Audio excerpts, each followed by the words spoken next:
할렐루야. 주님은 살아계신 하나님이며 우리의 모든 것을 주관하신 아버지이신 것을 믿으시기를 주님의 이름으로 간절히 축원합니다. 우리가 말씀의 제목을 보면 기도하면이라는 그러한 말씀을 제가 제목으로 잡아서 나갔는데, 여러분 기도하면 그 뒤에 말이 뭐가 붙을 것 같아요? 라고 질문하면 여러분 어떻습니까? 기도하면 응답하시는 하나님, 기도하면 내게 능력이 되시는 하나님, 기도하면 모든 것을 이루실 하나님. 할렐루야. 우리는요, 단순합니다. 그러나 분명히 붙잡을 것이 있습니다. 그것이 무엇이냐? 바로 진리를 붙잡아야 된다는 것이죠. 그러면 세상에서 말하는 이 진리는요, 말을 하기를 참된 위치, 참된 도리라고 이야기를 합니다.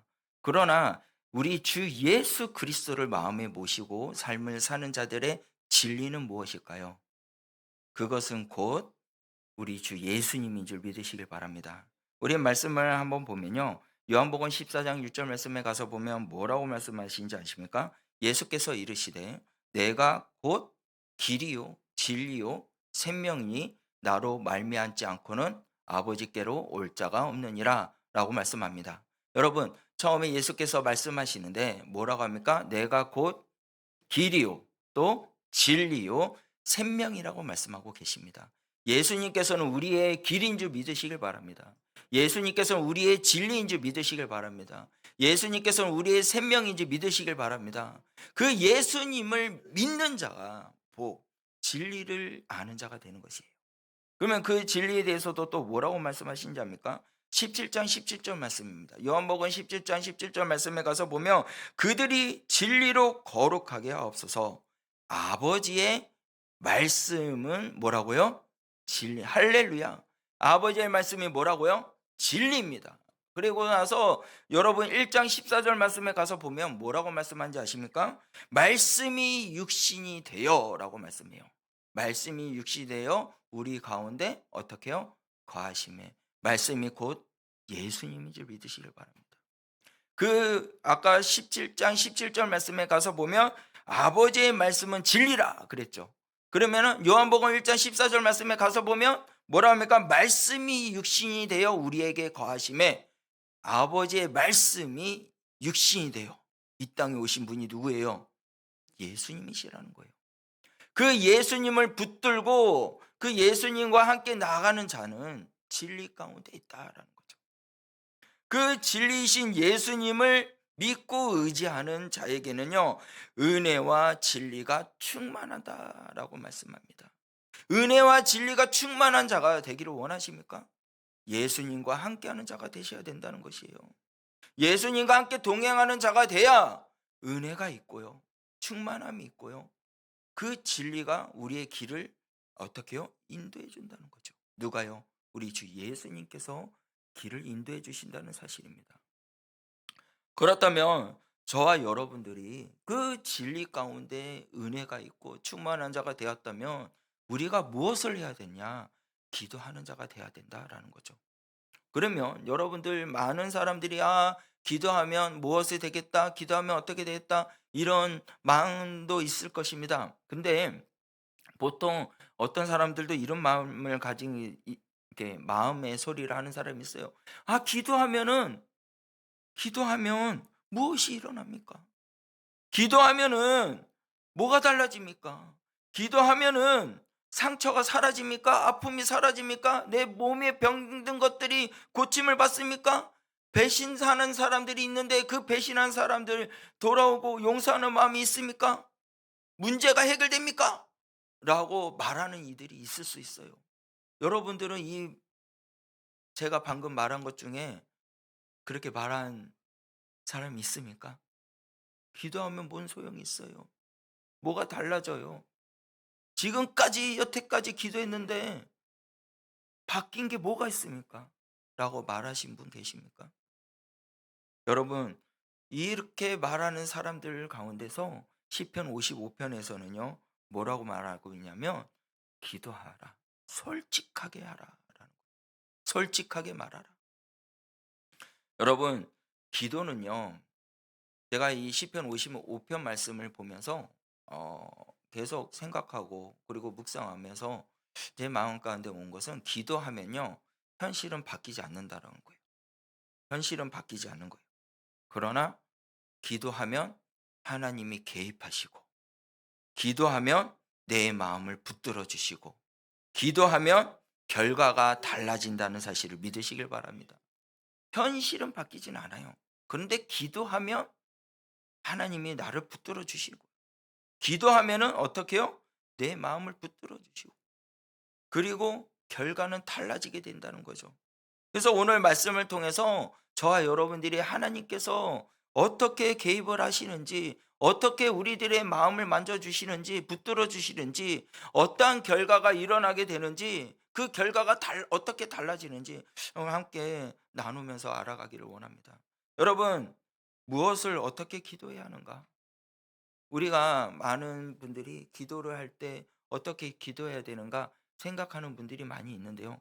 우리 본문 말씀 1절 말씀을 보기로 원합니다. 1절 말씀에 가서 보면 뭐라고 말하냐면요. 다 같이 읽어봅시다. 시작. 하나님이여 내 기도의 귀를 기울이시고 내가 간구할 때 숨지 마소서. 자, 이렇게 기도할 때 우리 어떤 마음으로 기도해야 되냐?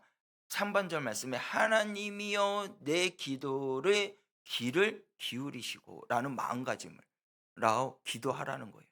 근데 여러분들 우리가 솔직하게 기도할 때요. 하나님 내 기도를 들어주세요라고 하면서 기도 안 하신 분이 어디 있어요? 맞죠? 다 그렇게 기도합니다. 그런데 이 다윗은요. 기도할 때 2절 말씀에 가서 보면 솔직하게 그가 말하는 것을 볼 수가 있습니다.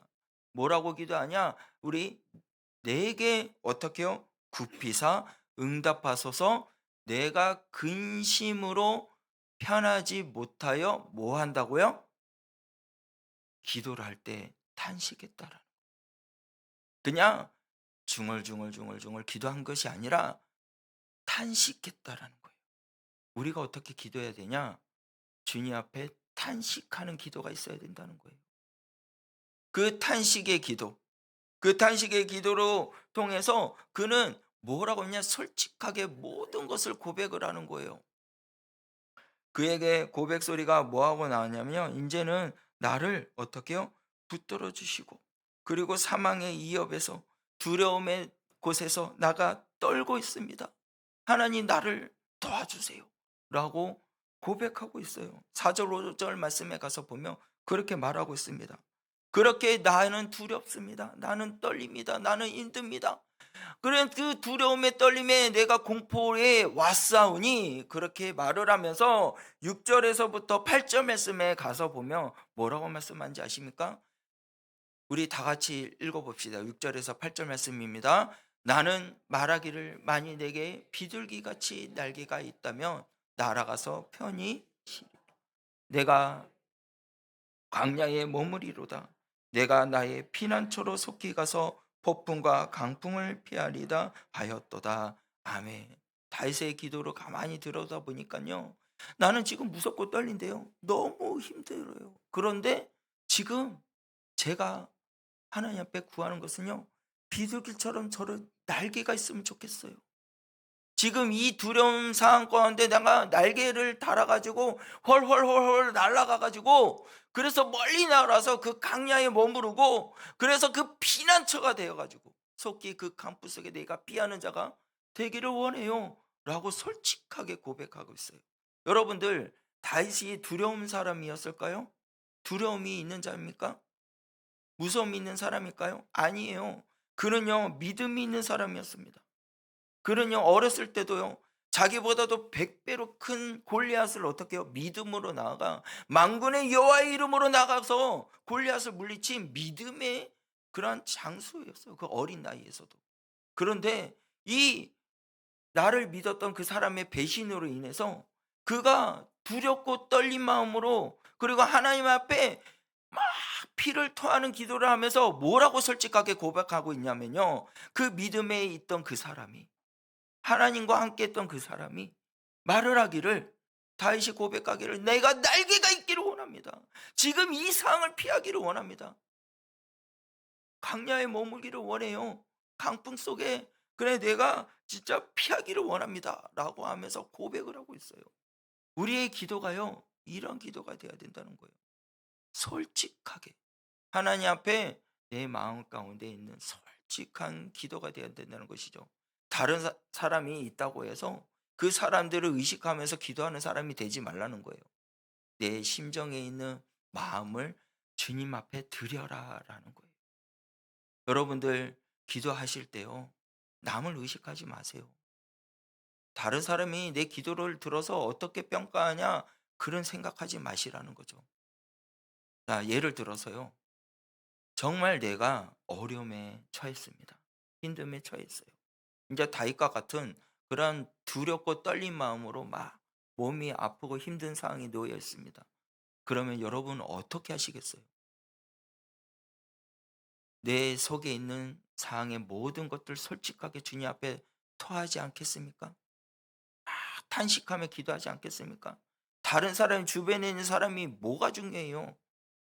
내 지금 처해져 있는 이 상황이 지금 주 예수 그리스도의 이름으로 말미암아 해결되기를 원하는 탄식의 기도가 나오지 않겠습니까?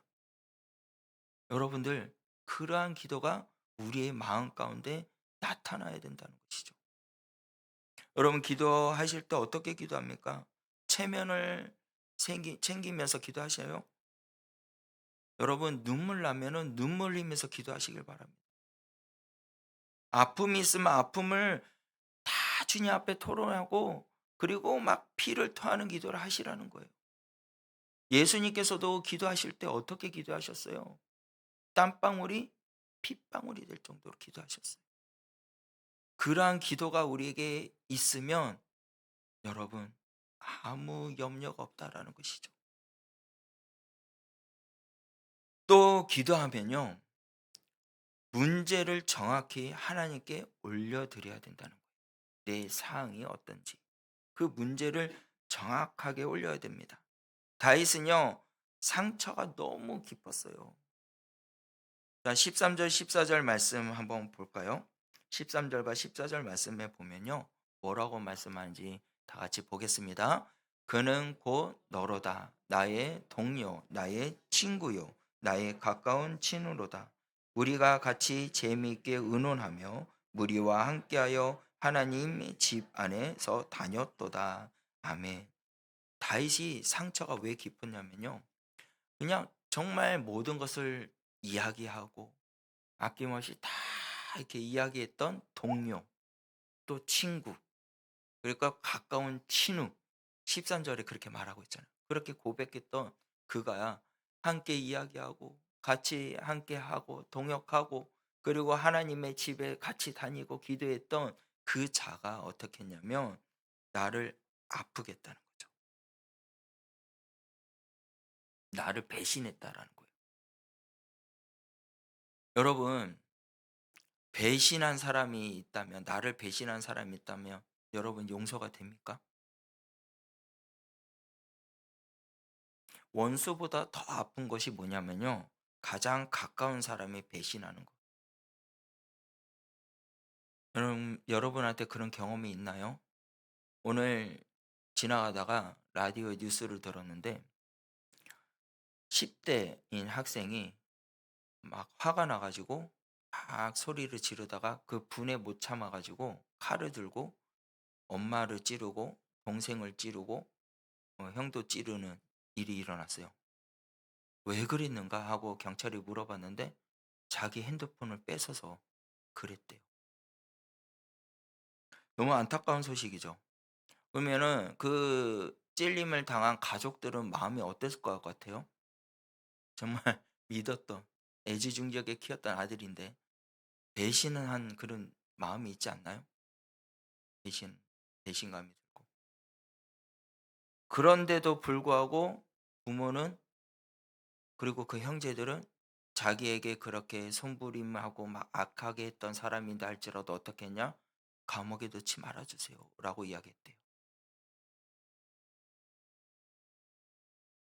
여러분 다윗은요 믿었어요. 13절에서부터 14절 말씀에 동료를 믿었어요. 아 아낌없이 내 속에 있는 것들을 다 말할 수 있는 것처럼 가까운 친구로다라고 말을 할 정도로 믿었어요. 믿었는데 그에게 다가온 것은 무너점이었다는 거죠. 가까웠는데 등을 돌렸다는 거죠. 근데 다윗은요, 뭘 했냐면요, 복수를 하지 않았다는 거죠. 복수를 하지 않고 하나님께 그 문제를 가져갑니다. 로마서 12장 19절 말씀인데요. 내 사랑하는 자들아 너희가 친히 원수를 갚지 말고 하나님의 진노하심에 맡기라. 기록되었으되 원수 갚는 것이 내게 있으니 내가 갚으리라고 주께서 말씀하시니라. 아멘. 여러분들, 로마서 12장 19절 말씀에 내 사랑하는 자들아 친히 원수를 갚지 말고 뭐라고 하냐면 하나님의 진노하심을 맡기라라고 기록하고 있어요. 우리가 배신을 당하고 아픔이 있지만 그 배신을 당하면 막 복수하겠다라고 막 이야기를 하는데 하나님께서 말씀하기를 맡기라는 거예요. 너의 모든 진노, 너의 모든 문제, 너의 모든 아픔 누구한테 맡기라? 하나님께 맡기라라는 거예요. 모든 문제를 정확하게 하나님 앞에 맡기실 수 있는 저 여러분 되시길 바랍니다. 원수 갚는 것이요 누가 하십니까? 하나님이 하신다는 거예요.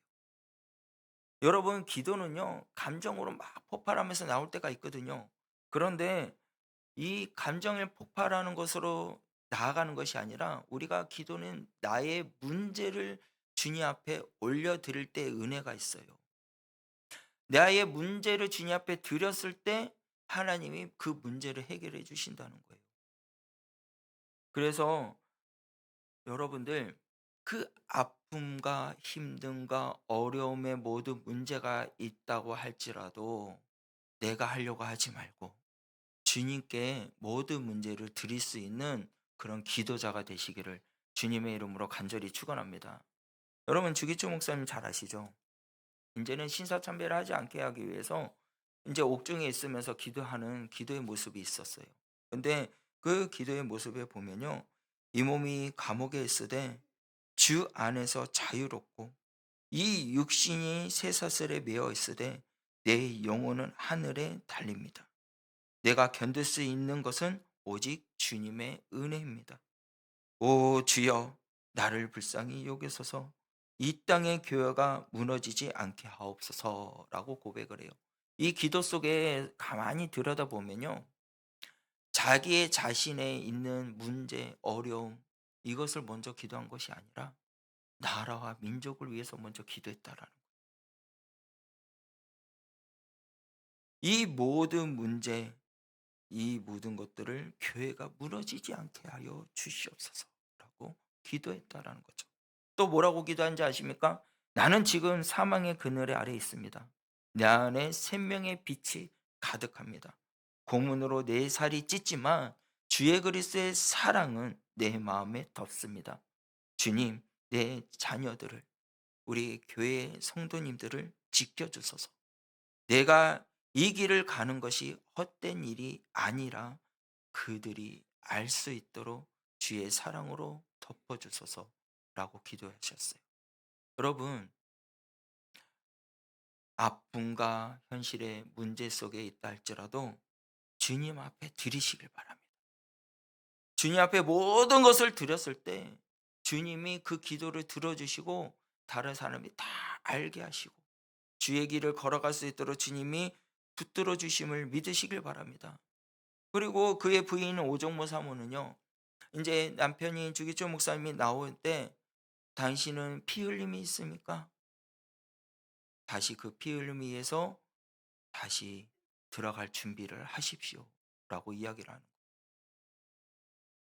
여러분, 어떻게 남편이 나온 거에 대해서 이렇게 말을 할 아내가 어디 있겠어요? 주님 앞에 맡기니까 주님이 하신 일이 보인다는 거예요. 여러분, 우리의 기도가요. 나의 정말 어려운 상황의 모든 문제를 주님 앞에 맡기잖아요. 주님께서 우리의 영적인 눈을 열게 해 주실 줄 믿으시길 바랍니다. 눈이 열려서요. 하나님이 일하시고자 하는 것을 볼 수 있다라는 거예요. 그래서 저와 여러분들이 주의 그리스도의 앞에 나와서 기도할 때 솔직하게 나의 모든 문제를 주님 앞에 드렸을 때, 주님께 맡겼을 때 주님께서 여러분들의 모든 문제를 해결해 주고 주의 길을 걸어갈 수 있도록 인도해 주신다는 사실을 믿으시길 바랍니다. 사람들에게 말하기 이전에 하나님 앞에 말하세요. 사람들을 붙들기 이전에 하나님을 붙들 수 있는 저와 여러분이 되시길 바랍니다. 어떤 목사님이 계셔요. 그 목사님께서 새벽에 잠을 자려고 이제 막 이렇게 사역을 하고, 그리고 이제 하다 보니까 새벽 한 3시가 된 거예요. 그래 가지고 인제 '아 내일 또 사역을 하고 일을 해야 되니까 잠을 청하자. 새벽 기도도 인제 또 가야 되니까 몇 시간 못 주무시니까 빨리 자자.' 그랬는데 그 새벽에 친구가 한 명이 전화 온 거예요. 그 친구가 한 명이 전화가 오는 거예요. 아 근데 이걸 받아야 될까 말까 그러다가 받으셨대요. 받았는데 그 친구가 하는 말이 "나 자살할 거야." 그런 거예요. 그래 그랬더니 그 목사님이 뭐라 그런지 아십니까? "그래 자살해라." 그랬대요. "그래 너 자살해." 그랬대요. 그랬더니 "아니 나 자살할 거야." 그 자살하라고 그러면서 하다가 몇 시 만나자고 해 가지고 그 새벽에 나갔대요. 새벽에 나가서 인제 이야기를 다 듣고 이야기를 다 들어 주고 했는데, 근데 여러분 솔직하게 사람한테 이야기하면 문제가 해결이 안 돼요. 왜 자기가 제일 친한 친구인 그 목사님한테 가서 이야기를 했지만 그 문제는 해결이 안 됐어요. 근데 그 목사님이 뭐라고 이야기했냐면 "너 지금 이 문제 하나님 앞에 맡겨. 나한테 말할 필요 없어. 하나님 앞에 맡겨. 너 지금 힘들지? 그 힘든 거 하나님께 맡겨. 그러면 돼." 어떻게 맡기는 건데? 기도해. 피를 토할 정도로 너의 모든 것을 솔직하게 주님 앞에 말해. 그리고 고백해. 어떤 사람이 나를 기도 소리 들은다고 해서 막 이렇다 저런 그런 거 생각하지 마. 그냥 하나님 앞에 모든 것을 맡기면 문제가 해결될 거야. 그렇게 이야기했대요. 왜 그 친구가 어떻게 했는지 아십니까? 그냥 탄식을 하는 거예요. 교회 가 가지고 "주여, 주여, 주여." 그 탄식을 하니까 눈물이 나더라는 거예요. 눈물을 흘리니까 또 뭐가 돼요? 회개가 나오고, 회개가 나오니까 인제 나의 모든 문제점을 그냥 주님 앞에 자연스럽게 맡기게 되었다는 거죠. 맡겼더니 그 환경이 변화된 게 아니에요. 마음이 변화되더라라는 거예요. 마음이 바뀌니까 그 문제가 문제였던 것들이 문제로 보이지 않는 거예요. 왜요? 홀가분해진 거죠. 하나님께서 해결해 주시겠다라는 믿음이 생기니까. 우리들도 마찬가지예요.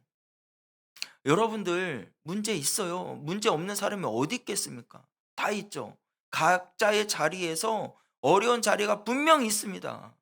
근데 무엇을 하느냐가 중요한 거예요. 내가 그것을 문제를 해결하고자 하면은 그 문제는 절대로 해결되지 않습니다.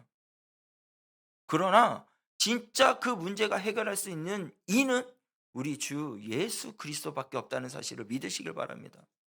그 예수님한테 모든 것을 내 삶을 드리면, 맡기면, 의탁하면 주님께서 만져주신다는 거예요.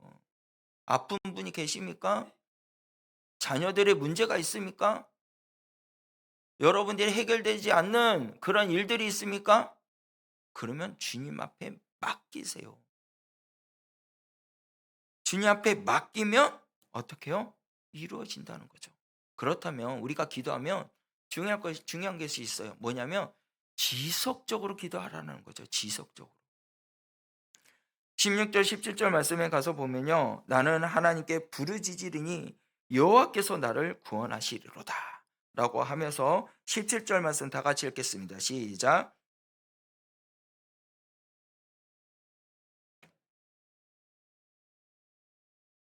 아멘. 여러분 17절 말씀에 보니까 저녁과 아침과 정오의 내가 근신하여 뭐 한다고요? 탄식하니 기도했다라는 거예요. 저녁에, 아침에, 정오에 뭘 했다고요? 기도했다라는 거예요. 지속적으로 기도했다는 거죠. 다니엘도 마찬가지로 지속적으로 기도했더니 문제가 아니었던 거예요. 모든 것이 다 해결됐다는 거죠. 다니엘도 여러분 아시겠지만 그냥 무조건 기도하면 어떻게 해요? 왕의 배 절하지 않고 기도하면 그렇게 하면 어떻게 해요? 죽는 거예요, 죽는 거. 사자굴에 들어가서. 그 사드락 메사 아벳느고도요. 우상 앞에 절을 하지 않으면은요. 어떻게 해요? 나팔 소리가 났을 때 절을 해야 되거든요. 근데 절을 하지 않았어요. 그러면 어떻게 되는 거예요? 풀무불에 들어가서 죽는 거예요, 죽는 거예요. 그런데 뭘 했는지 아십니까? 기도했다라는 거예요. 기도했다.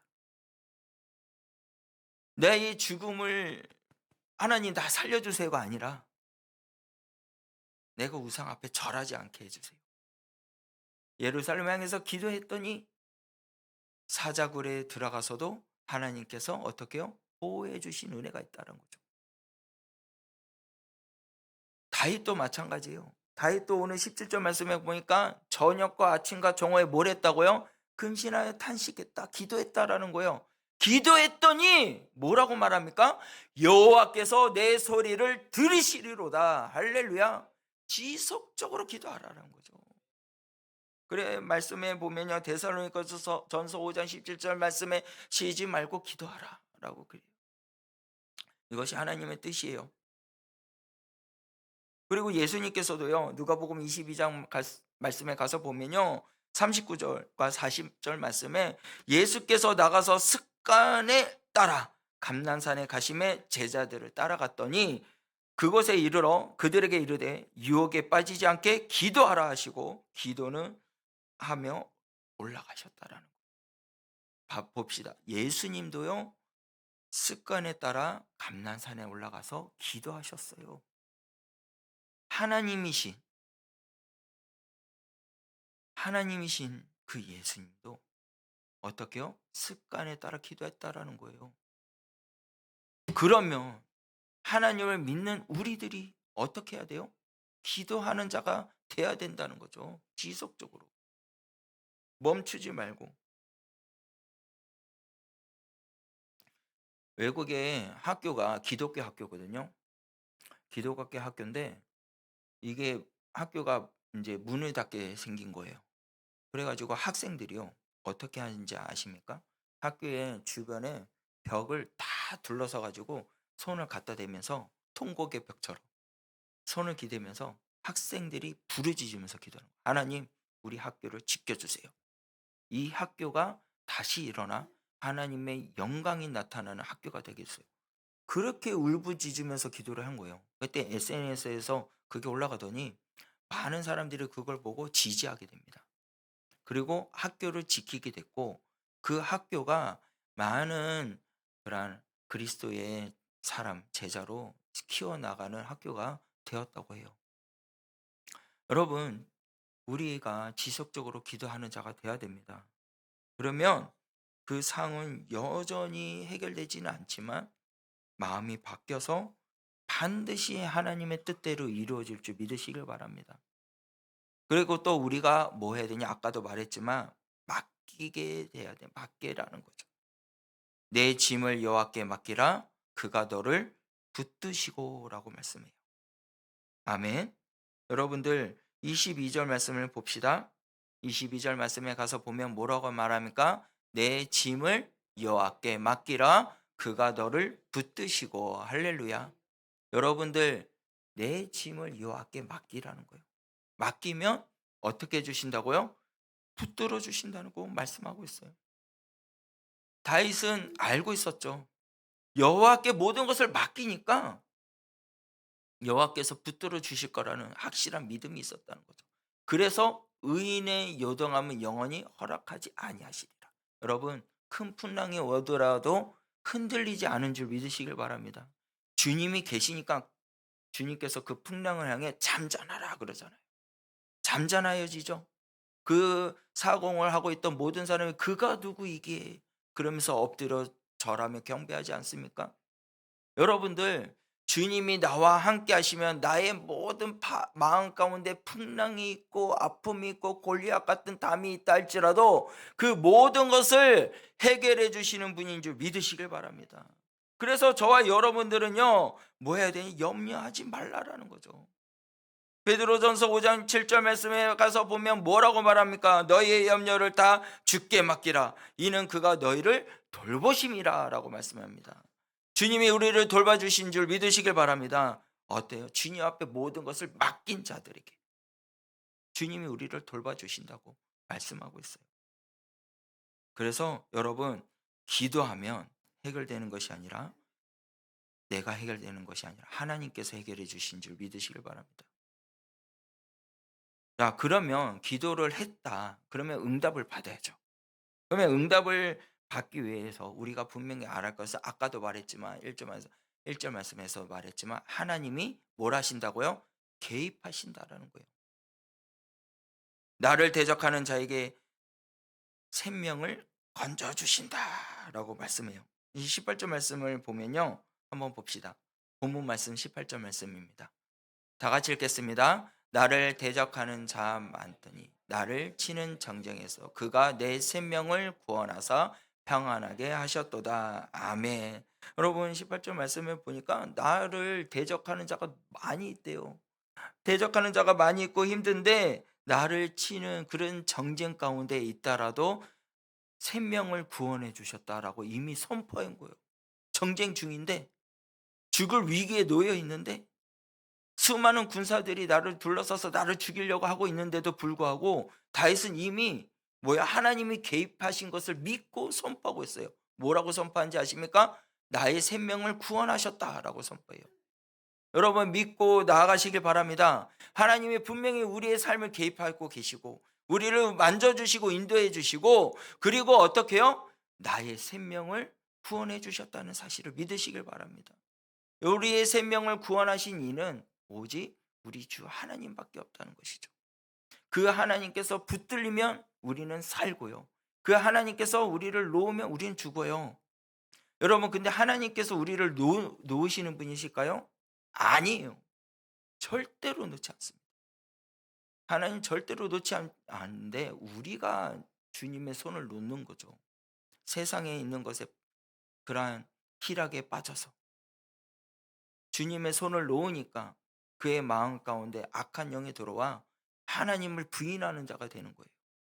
하나님을 모른다는 자가 되는 거죠. 여러분, 주님 앞에 맡기면 주님이 우리를 붙들어 주십니다. 그리고 그 주님께서 어떻게 해주시냐? 개입하신다는 거예요. 주의 손에서 떠나지 않도록 주님께서 어떻게 해주신다고요? 개입해 주신다는 거죠. 다윗은 그것을 알고 이미 선포한 거예요. 나는 이미 주님께서 나의 생명을 구원해 주셨다. 여러분도 선포하시길 바랍니다. 원망과 불평과 아픔과 그 힘든 상황이 놓여 있다 할지라도 이 모든 문제는 주님께서 해결해 주시고 나의 생명을 이 아픔 가운데서 건져 주실 이라 하나님이신 줄 나는 믿어오니 주여 건져 주시옵소서. 사망의 그늘에서 생명의 법으로 옮겨주신 분은 우리 하나님이에요. 그 하나님을 믿으라는 거죠. 그 하나님이 개입하면 못할 것이 없다라는 거예요. 그래서 여러분, 붙들으시길 바랍니다. 그가 너를 붙드시고, 그래서 아무것도 염려하지 말고 그리하면 하나님의 평강이 우리와 함께하는 줄 믿으시길 바랍니다. 기도하면 평강이 와요. 기도하면 은혜가 옵니다. 기도하면 그 상황이 좋아지는 건 아니지만 평강이 오는 것은요, 하나님이 내게 임재하기 때문에 기뻐한다는 거죠. 하나님이 나와 함께하고 있기 때문에 내가 기뻐하는 자가 될 수 있다는 거죠. 다윗이요, 하나님의 그 법궤가 들어왔을 때 왜 기뻐하셨을까요? 왜 온 마음을 다해서 온 힘을 다해서 주님 앞에 찬양하며 영광 올릴까요? 주님이 나와 함께하면 기뻐했다라는 거예요. 여러분, 주님이 나와 함께 하심을 통해서 기뻐하고 있습니까? 주님이 정말 나와 함께 한다는 것을 믿는다면 여러분들 슬퍼하지 말아야 돼요. 고통하지 말아야 돼요. 아파하지 말아야 돼요. 근데 우리는 아파하거든요.